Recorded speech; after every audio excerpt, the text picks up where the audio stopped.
আমি ওই ছেলেদের বলছি, তুমি যদি ভালোবেসেছিলে 5 বছর, তো তুমি বিয়ে করলে না কেন? আর যদি ওই মেয়েটা যদি অন্য কাউকে বিয়ে করলো, ওর সংসারটা তুমি ভেঙে দিলে কেন? তুমি কি ভাবলে যে তুমি খুশি থাকবে?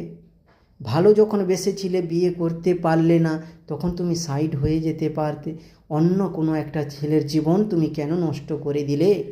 আর সেই ছেলেদের বলছি, তোমরা তো নষ্ট করে দিয়েছো।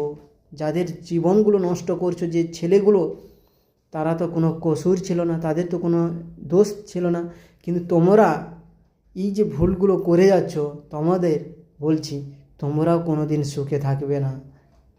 সেই জন্য অন্য কারুর ক্ষতি করবেন না। অন্য কারুর একটু ক্ষতি করলে তোমার তার থেকে বেশি ক্ষতি তোমারই হয়।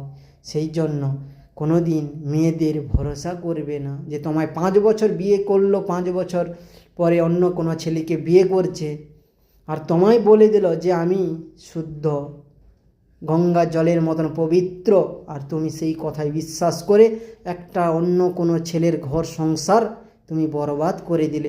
তোমাদের জন্য কতজন সারা জীবন কাঁদছে, আর কাউকে কাঁদিও না তোমরা। প্লিজ দয়া করে আপনাদের বলছি, যদি ভালোবাসো তো বিয়ে করে নাও। আর ভালোবাসার করার পরে যদি ওই মেয়েটা অন্য কোথাও গিয়ে সংসার করে, ওর সংসারটা ভাঙো না।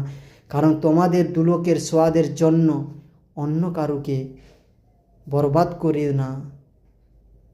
তোমরা কি জানবে সংসারের মর্ম?